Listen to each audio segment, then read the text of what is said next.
Benny is money, hey, Benny is money, hey, Benny is money, c'est la révision des comptes, hey, Benny is money, hey, Benny is money, hey, Benny is money, c'est la révision des comptes, hey, Benny Mimosa, Benny Two Belts, Benny best in the world, l'univers au complet, Monday night Benny, Friday night Benny, 2 fois semaine on est béni par notre sauveur qui est béni, on se croise les doigts pour un actif, on a déjà des passifs, une clap de golf pour Benny, une clap de golf pour Benny, Benny is money, hey, Benny is money, hey, Benny is money, c'est la révision des comptes, hey.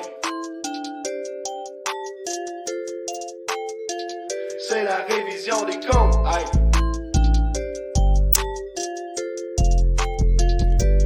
Toujours du Studio B de C'est juste de la lutte, c'est la révision des comptes. C'est l'épisode spécial du draft de la WWE, l'édition 2021.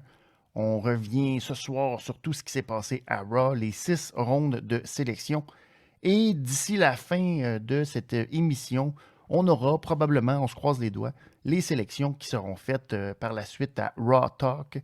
On espère être en mesure de vous les donner. Merci beaucoup d'être là. Merci beaucoup de continuer d'encourager la chaîne à chaque semaine comme vous le faites. Merci. Je m'en voudrais de passer sous silence qu'aujourd'hui, on est le 4 octobre, oui, 2021, et que Pee-Wee, qui collabore avec nous à chaque semaine pour la révision des comptes de AEW Dynamite, c'est son 40e anniversaire. Alors, je lui envoie tous mes vœux de bonne fête. Il a dû être submergé ce soir sur Facebook, ou toute la journée sur Facebook. Bien, surtout ce soir, parce que toute la journée, c'était pas tant ça. Mais faites-le, allez sur sa page Facebook, Pee-Wee, l'homme aux 1000 sourires, et rattrapez le temps que Facebook a été une catastrophe aujourd'hui. Donc, allez submerger sa page de souhaits de bonne fête. Cet homme qui ne vieillit pas, en excellente condition physique. Alors, bravo. Et puis, bon 40e à Pee-Wee. J'espère qu'il a très bien célébré. Merci beaucoup à vous tous d'être là. Merci d'être toujours avec nous, toujours là pour les émissions. On le sait, le podcast de C'est juste de la lutte, tout le vortex C'est juste de la lutte, c'est rempli des émissions à tous les jours. Aujourd'hui, il y avait C'est juste OD. Si vous êtes fan et que vous voulez savoir tout ce qui se passe à OD, l'épisode va être disponible sur la chaîne. Aujourd'hui, il y a la révision. Il y a demain à 20h45, C'est juste de la lutte en direct. Mercredi, c'est marqué 23h15, mais non, 22h15. C'est 22h15 à la révision, tout de suite après Dynamite. Et le jeudi, l'épisode bonus. Et le samedi, quand je vous enregistre tout ça, le Rampage, le SmackDown. Alors, le Vortex qui est toujours pour vous donner le plus de contenu possible. Et merci beaucoup de contribuer. Si vous faites partie du Patreon, vous faites partie de l'élite, gros merci. 5$ par mois, faites partie de ce fabuleux univers Vortex, c'est juste de la lutte. Merci énormément d'être là, de nous supporter, puis de nous encourager, puis de nous aider. Puis la meilleure chose à faire, c'est de juste nous laisser des petits likes, des petits cœurs, des petits hey, coucou, merci, salut, faire partie du Discord, tout ça. Alors, merci, puis c'était le fun de partager en fin de semaine au Festipod avec ceux qui étaient là, la Belle Poire, Zoui qui était là, des magnifiques pancartes. Ça va être de toute beauté quand vous allez pouvoir voir ça dans, je pense, un mois. Sinon, vous pouvez aller sur le festipod.com, rattraper l'épisode puis tout ce qui s'est passé en fin de semaine. Alors, gros week-end, puis merci beaucoup à vous tous, naturellement. Salut Zoui, je te dis mais merci. Il y en a qui vont dire, là, parce que Zoui a fait des très belles pancartes, dont une pancarte de Benny. Et il y en a qui vont dire non, c'est juste parce que tu étais trop en état d'ébriété puis que finalement tu as oublié ta pancarte chez Dave. Non, c'est faux ça. C'est vraiment parce qu'il y a un embargo imposé par Festipod. C'est vraiment ça la vraie raison. C'est vraiment ça. C'est pas le fait que je l'ai oublié puis que c'est Dave qui l'a chez eux, cette pancarte, que je vais retrouver un peu plus tard. En tout cas, ça c'est faux. Non, faites pas à ça. Bon, alors, oui, parce que c'est ça, me demande la pancarte. Tu montres ta pancarte? C'est un embargo. C'est pas du tout le fait que je l'ai oublié chez Dave. C'est pas du tout ça. C'est pas ça. C'est un embargo. C'est un embargo du Festipod. Il faut attendre un mois avant de pouvoir présenter. En tout cas, bref. Alors, ce soir, on revient sur le draft de la WWE. Le draft complet. 6 rondes ce soir. On a passé au travers de beaucoup du roster. Il y a naturellement des oublis. Il y a des choix bizarres. Il y a des bons coups, il y a des moins bons coups, je pense. Et on va passer à travers tout ça avec vous. Le Raw qui était en provenance de Nashville ce soir au Tennessee. Beaucoup de monde qui ont profité de l'occasion pour dire « Hey Nashville! Hey Nashville! » C'est le mot d'ordre dans chacune des promos. Alors, monsieur technique, hein, c'est la technique babyface, c'est habituel. Alors, dans la première ronde ce soir, c'est Becky Lynch qui, avant qu'on fasse les annonces officielles, s'est annoncée elle-même comme étant le premier choix overall par Raw. Donc, elle avait appris, j'imagine, de quelqu'un qui lui a dit que c'était elle qui était le premier choix. Donc, elle va retrouver Raw, la division féminine de Raw, tout en étant championne pour l'instant de SmackDown. Ça ouvre la porte naturellement à ce qu'elle perde son titre à Crown Jewel. Et dans la même veine, le 4e choix de la première ronde, c'est Sasha Banks qui, elle, va demeurer à SmackDown. Donc, qu'est-ce que vous apprenez à la révision des comptes? C'est le premier fait que dans le match à Crown Jewel, la championne de SmackDown va défendre son titre contre Bianca Belair, qui, elle, est aussi sélectionnée par Raw, et Sasha Banks, qui, elle, a été sélectionnée par SmackDown. Donc, est-ce qu'il y a une belle logique là-dedans que Sasha Banks pourrait se retrouver championne de SmackDown? Ben oui, un peu. Hein? Alors, disons que les chances et les odds sont pas mal en sa faveur. Disons que Sasha, a de bien bonnes chances de remporter son match à Crown Jewel. Prenez des notes pour le pool. C'est ça. Ben voilà. Zoé qui nous dit « C'est mieux de se présenter soi-même comme premier choix que de se faire présenter par Sonia Deville. » Ben oui, Sonia qui était souvent un peu en montagne russe dans ses présentations, mais les deux avaient... elle et Adam Pearce avaient l'air de soit pas bien entendre ou des fois c'était compliqué, on dirait, d'ajuster leur volume. Je ne sais pas si on leur parlait, on leur donnait peut-être des indications de temps aussi. Des fois, quand on te parle dans l'oreille, puis là, il faut que tu essayes de... C'est pas évident nécessairement. Et aujourd'hui, c'était pas trop ça dans les sélections. On dirait qu'il y avait un petit peu de misère à, je sais pas, être soit enthousiaste ou soit émotif ou soit, tu sais, puis en même temps, on se dit, vous essayez d'avoir beaucoup d'intérêt et de montrer beaucoup d'intérêt pour quelque chose qu'on sait qui est plus ou moins important, même au niveau du kayfabe, même hors kayfabe. Alors, ça donne ça un peu. Autre choix, peut-être la déception aussi. On s'attendait à ce qu'il y ait une certaine fébrilité du côté de Paul Heyman. Il y avait eu beaucoup de pression de la part de Roman vendredi de faire en sorte que les Usos soient choisis par SmackDown. On s'attendait peut-être une dynamique à certaines discussions entre Adam Pearce, Paul Heyman, Sonya Deville, tout ça. Est-ce qu'il y a à avoir des négociations, etc. Toute une série d'imbroglios. Mais non, il ne s'est absolument rien passé. Tout de suite, on a appris que les Usos étaient à SmackDown. C'est ça. On se frotte les mains, c'est terminé. On passe à autre chose.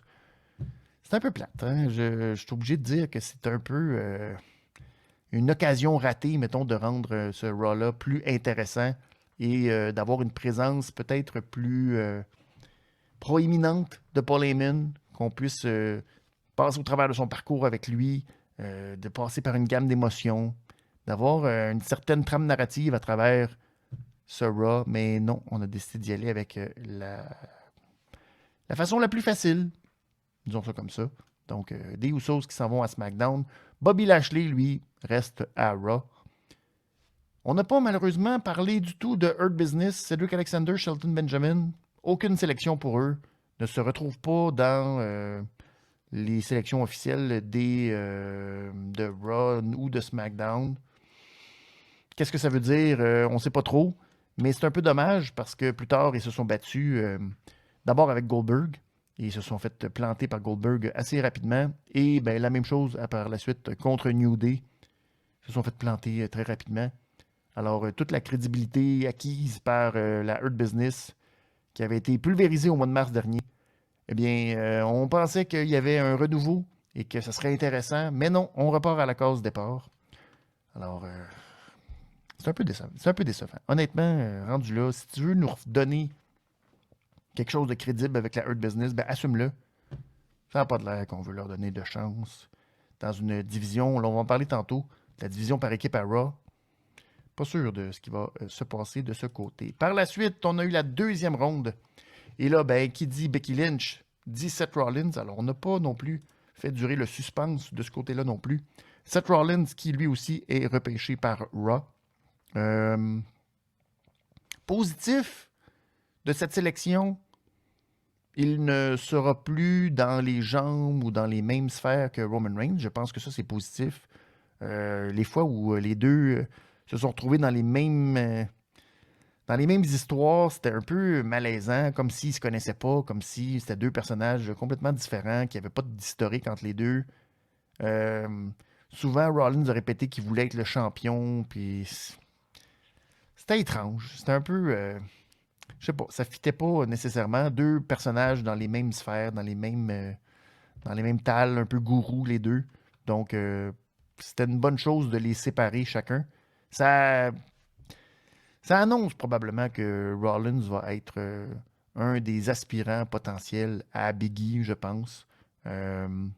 Aspirant probablement le plus crédible pour lui prendre sa ceinture. Est-ce qu'on va y aller rapidement? Est-ce qu'on va laisser les choses durer? Est-ce qu'on va donner une autre victoire à Biggie? Ça, je sais pas. Je me questionne un peu. Et comme je disais durant le live, c'est pas nécessairement peut-être le draw le plus important à Biggie. Je comprends qu'il y a une foule qui le suit. Il y a beaucoup de gens qui étaient heureux de le voir remporter le titre. Ça, c'est une chose. Mais quand ce sera le temps au Royal Rumble, qui sera dans un stade de football, celui de Saint-Louis, remplir le stade, est-ce que Biggie est un champion qui attire suffisamment? C'est une question que probablement la WWE va devoir se poser. Et il y a un match-up que j'ai vu qu'on va en parler quand ça va être la quatrième ronde, qui sera peut-être plus intéressant, plus vendeur pour le Royal Rumble. On va voir, mais bon. Alors, Seth Rollins, d'après moi, un bon move pour lui pour se retrouver à Raw. Le seul petit bémol étrange, c'est tout l'aspect avec Edge. Edge aussi, qui va se retrouver à Raw.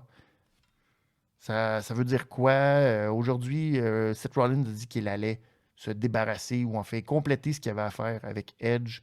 Il fallait pas en parler à Raw parce que c'est pas à Raw que ça va se passer, c'est à SmackDown que ça va se passer. Mais là, les deux vont se retrouver à Raw. C'est peut-être là que c'est un peu bizarre, mais je pense que autant pour Seth Rollins que pour Edge, ça va être une bonne chose de se retrouver à Raw. Ensuite, le deuxième choix de la deuxième ronde, c'est Shinsuke Nakamura qui va conserver son titre intercontinental et se retrouver à Raw. Pas à Raw, pardon, à SmackDown. Donc, ouais, correct. On n'a pas parlé de Rick Boogs. Pas de sélection pour Rick Boogs. Alors, je ne sais pas exactement si on va les séparer, les garder ensemble. Ça, c'est une bonne question. On va voir. Peut-être qu'il sera sélectionné à Raw Talk ou pas du tout. Et on va laisser les choses comme ça. Et à Raw, le champion des États-Unis, Damien Priest, lui aussi va conserver son spot et sa ceinture à Raw. Donc, lui aussi, same old, on ne va pas changer quoi que ce soit de la recette. Gardez ça intact, pardon. Et le dernier choix de la deuxième ronde, c'est Sheamus qui passe de Raw pour s'en aller à SmackDown. Sheamus qui est dans un rôle un peu ingrat d'anciens champions, de gars qui donnent des victoires crédibles à des nouveaux qui veulent s'établir ou des gens qui veulent avoir des victoires crédibles avant une chance au titre. On pourrait le retrouver face à Nakamura. Ce champion qui serait crédible pourrait se retrouver champion intercontinental. Mais j'ai l'impression qu'on plafonne aussi un peu avec Sheamus. Il y a pas... on va pas l'envoyer, certainement pas contre Roman Reigns. C'est à moins d'un changement complet d'attitude que pour l'instant je vois mal arriver. Je pense pas que ça va être le rôle qu'on va lui donner à SmackDown, mais je pense que peut-être il va se retrouver, c'est certainement dans le lot de ceux qui se battent pour le titre intercontinental. Ça, aucun doute. Mais pour lui, c'est de passer d'un brand à l'autre. Je pense pas que ça va changer nécessairement beaucoup à son statut. Donc, une deuxième ronde que je pourrais mettre dans la colonne des actifs pour Seth Rollins. Pour le reste, c'est assez standard, rien de particulier. La troisième ronde, on a maintenant AJ Styles et Omos qui, eux, vont rester aussi à Raw. Il y a beaucoup de monde qui vont se retrouver. On va en parler de la division par équipe. Eux vont être une des rares. Est-ce qu'on peut les qualifier de bonne équipe? Je sais pas. J'aimerais mieux voir AJ Styles en simple. J'aimerais mieux voir AJ Styles affronter Big E.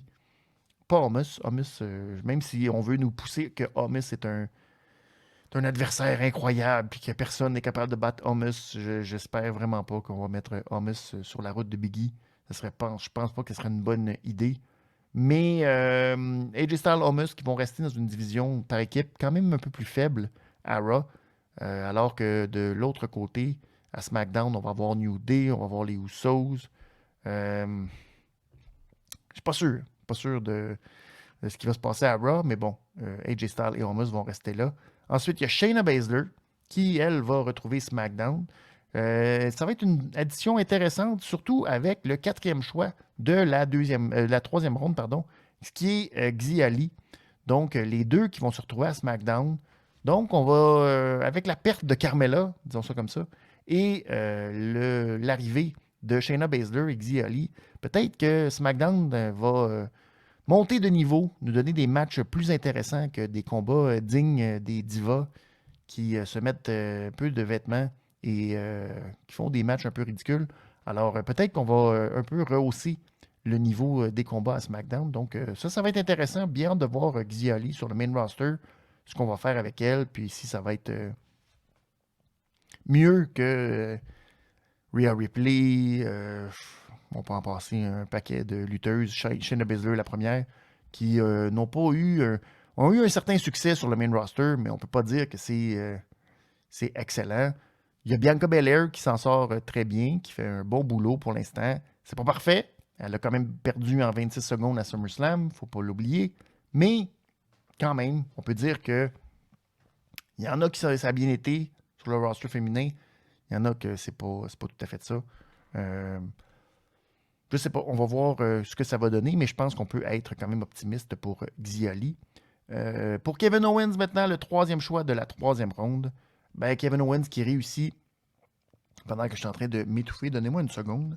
Je vais prendre une petite gorgée d'eau, sinon je vais tousser à travers le micro, c'est épouvantable.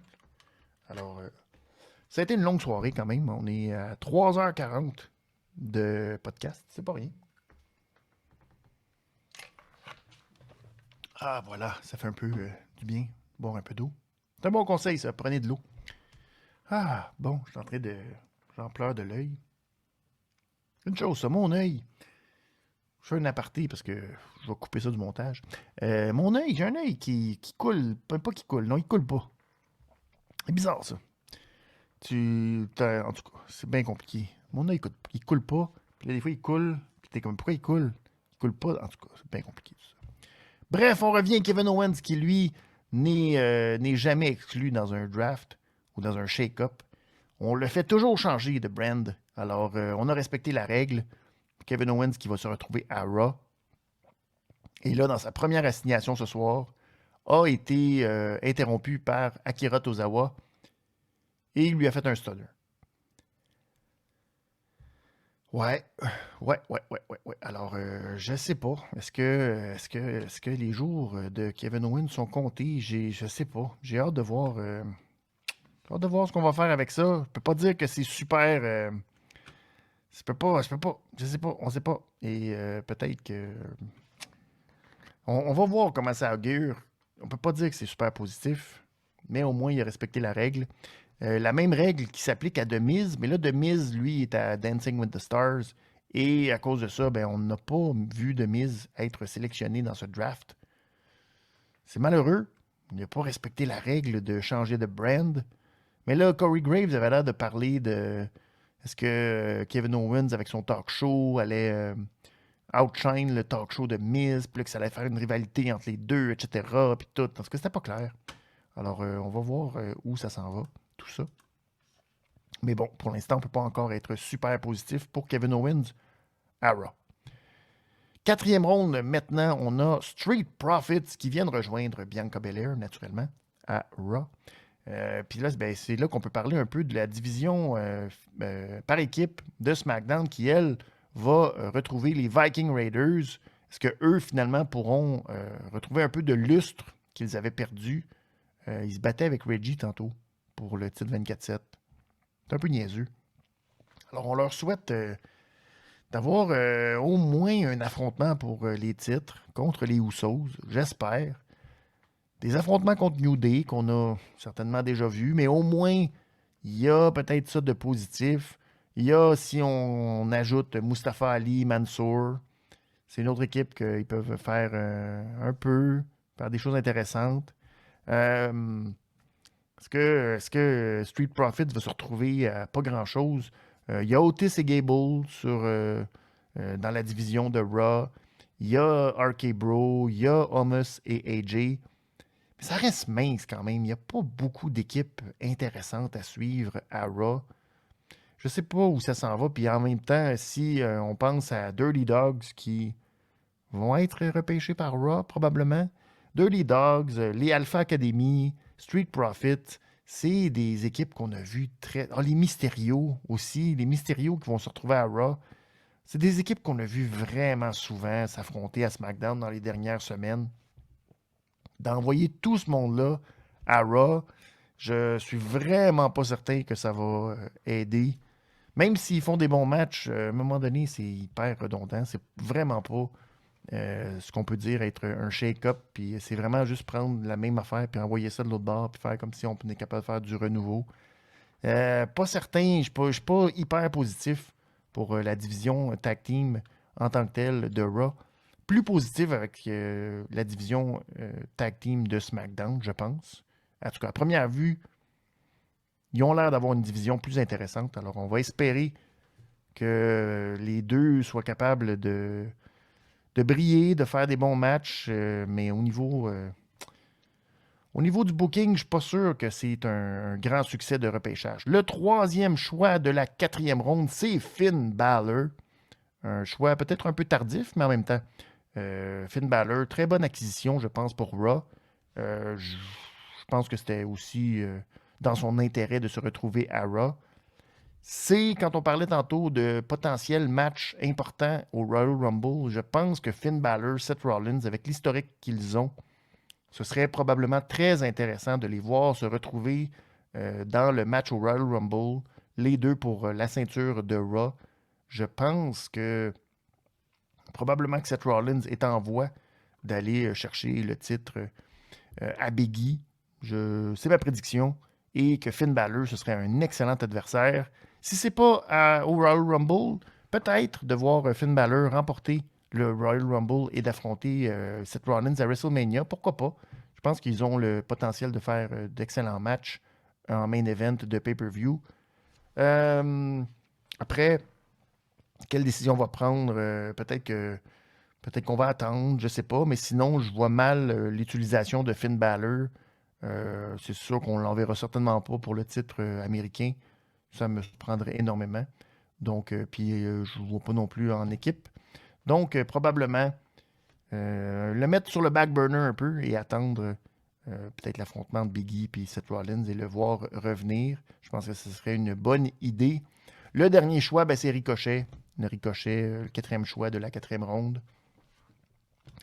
Ricochet qui, c'est ça, stagne depuis très longtemps. Depuis le début de l'année 2020, depuis sa défaite assez expéditive contre Brock Lesnar. On utilise très très mal Ricochet depuis ce temps-là. J'ai l'impression qu'il est laissé. Il est vraiment laissé à lui-même. un personnage un peu moribond. Il va se retrouver maintenant à SmackDown. Est-ce qu'il peut vraiment se retrouver quelque part, aller chercher un titre intercontinental? Peut-être. C'est pas impossible. Mais en même temps, c'est dommage pour Ricochet, lui qui a brillé, qui était un des faits saillants marquants du dernier ladder match au Money in the Bank. Je ne sais pas ce qui va arriver avec Ricochet. Clairement, c'est un lutteur qui aurait...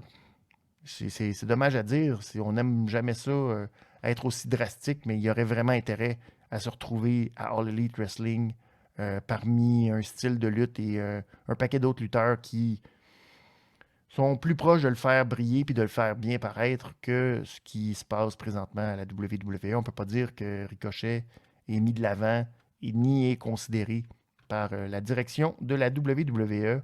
Alors, on va se retrouver à SmackDown, on verra l'utilisation qu'il va en faire, mais je pense que ça va être un peu difficile pour Ricochet dans les prochaines semaines, sinon prochains mois. Cinquième ronde maintenant. On a comme premier choix Karrion Kross. Alors, Karrion Kross qui va rester à Raw. Encore là, qu'est-ce que ça veut dire? Contre qui il pourrait être en rivalité? Est-ce que ça pourrait être un adversaire potentiel à Finn Balor? Peut-être. Peut-être. Est-ce qu'on va continuer à faire que Karrion Kross ait des combats contre des sous-cartes? Est-ce qu'éventuellement on va envoyer Karrion Kross contre Damian Priest? Probablement. C'est probablement ce vers quoi on s'en va. Il va falloir quand même dealer avec sa gimmick. Est-ce qu'on va finalement y enlever ses trucs et son look un peu esclave sexuel? Je sais pas. Je sais pas si on va aller là. Je sais pas ce qu'on va faire avec Karrion Kross, mais il faudra prendre une décision. Et rapidement, je pense, si on veut le sauver un peu. Ensuite, Humberto Carrillo et Angel Garza. Deuxième choix de cinquième ronde. Le premier de SmackDown. Donc, une autre équipe qui s'en va à SmackDown. Une équipe qui a le vent dans les voiles dans ces dernières semaines, qui gagne souvent leurs matchs. Donc, est-ce que ça va être suffisant pour les amener au top de la division par équipe? Je ne sais pas. On va voir. Mais je pense qu'ils peuvent donner des matchs intéressants contre New Day. Probablement pas tout de suite contre les Usos, vu qu'ils sont heel eux aussi. Mais je pense qu'il y a moyen pour eux d'avoir des matchs intéressants par équipe à SmackDown. Donc, on va voir ça. Le troisième choix, c'est Alexa Bliss qui va rester à Raw. Choix discutable, c'est pas vraiment le mot. C'est plus un choix un peu compliqué dans le sens où Alexa, on a rapporté qu'elle serait probablement absente quelques semaines, sinon quelques mois. Donc, on va voir ce qu'ils vont faire avec le personnage. Nous ramener probablement l'ancienne Goddess. Donc, on verra avec Alexa Bliss lorsqu'elle fera son retour à Raw. Et le dernier choix, c'est Cesaro qui va rester à SmackDown.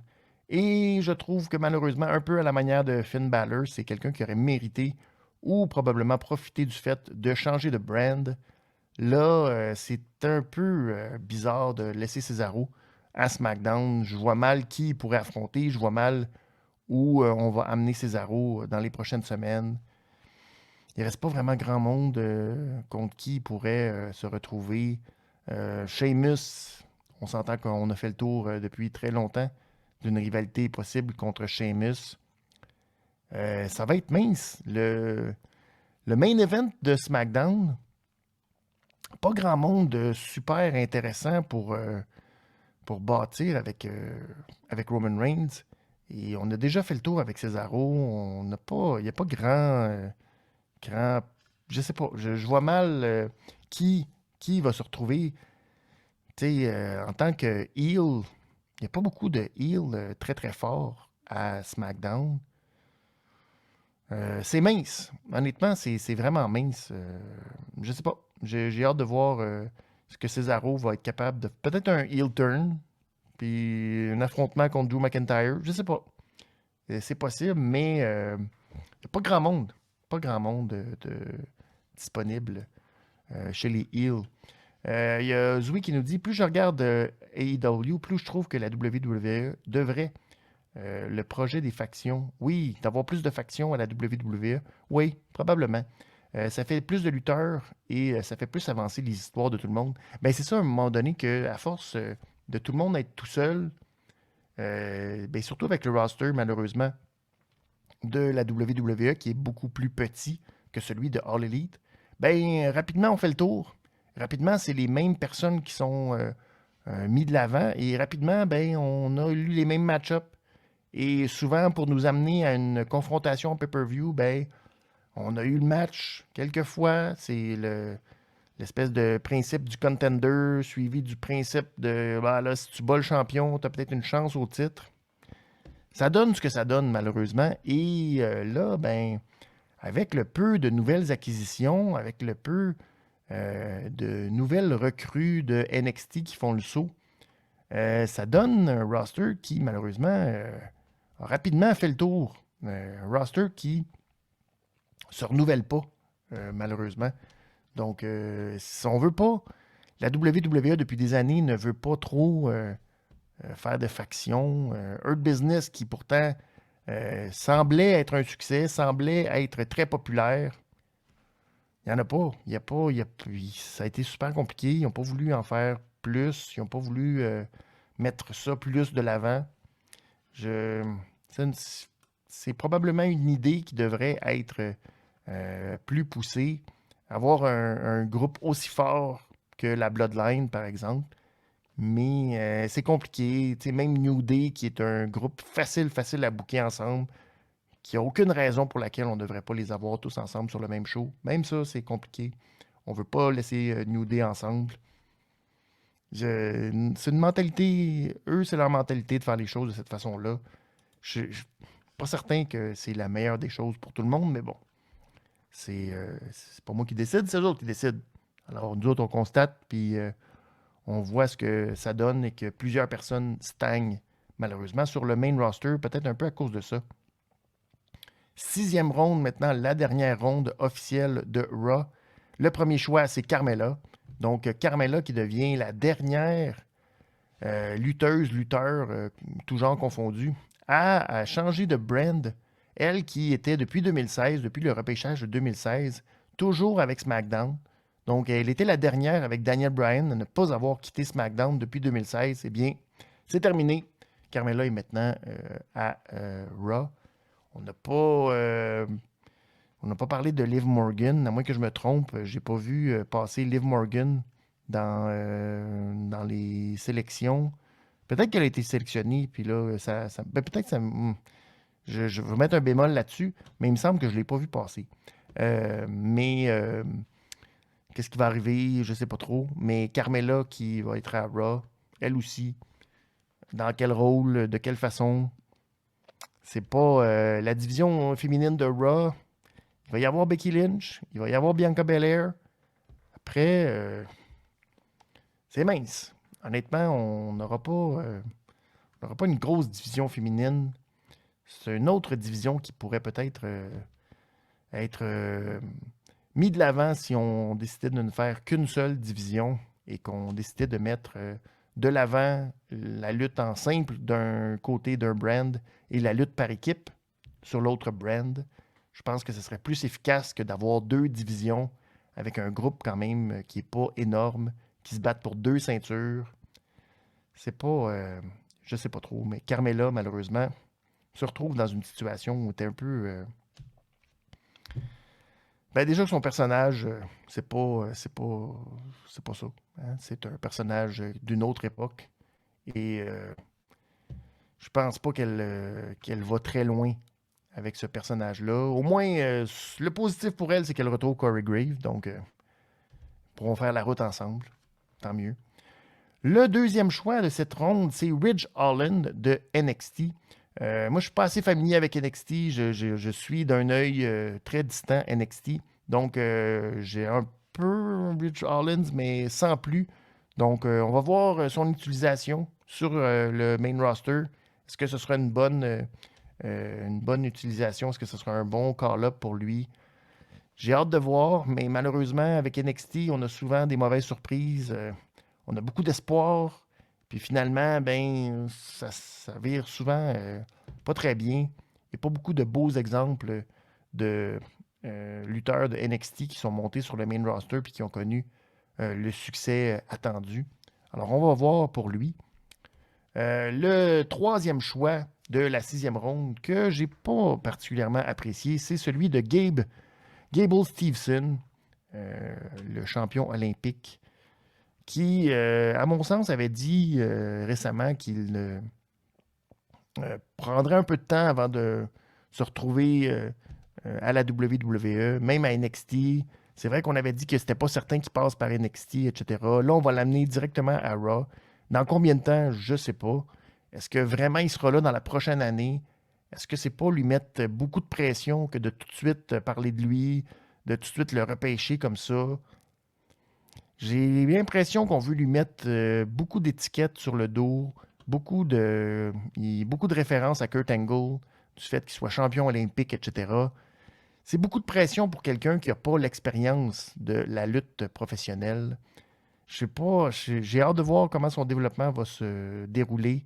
Mais pour l'instant, je trouve qu'on va très très vite, que ça semble très garoché. J'ai hâte de voir si vraiment ça vaut la peine et si Gable Steveson va vraiment aller exploiter le potentiel, si potentiel il y a, et si il peut être un vrai lutteur professionnel plus que du simple fait d'avoir été champion de lutte olympique.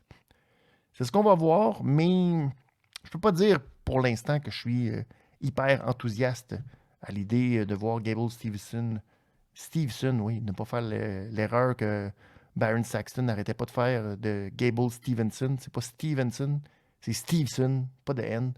Et on a eu droit à une scène presque mémorable, mais plutôt épouvantable, où Steveson, il faut le dire, Steveson apprenait avec ses parents qu'il était repêché par Raw, puis il était comme dans le bungalow avec deux... Oh boy. C'était pas très... c'était pas... Non. Allez voir ça si vous retrouvez la scène. C'était pas tout à fait ça. Alors... Et le dernier choix de la sélection, c'est Sami Zayn. Ben oui, Sami Zayn, qui s'était plaint quelques minutes auparavant qu'il n'avait pas été sélectionné, se disait que probablement son nom n'était pas dans le pool, qu'il n'allait pas être sélectionné du tout. Et quelque part, je me dis que ça aurait été probablement la meilleure chose pour lui de se retrouver agent libre, de pouvoir, je sais pas, clamer qu'il peut aller où ce qu'il veut, comme il veut, puis jouer avec ça, dire qu'il y avait une conspiration contre lui, puis bon, partir là-dessus. Là, ben, il se retrouve à SmackDown. Encore une fois, qu'est-ce qui va arriver avec Sami Zayn? Avec qui il va entrer en rivalité? C'est dur à dire.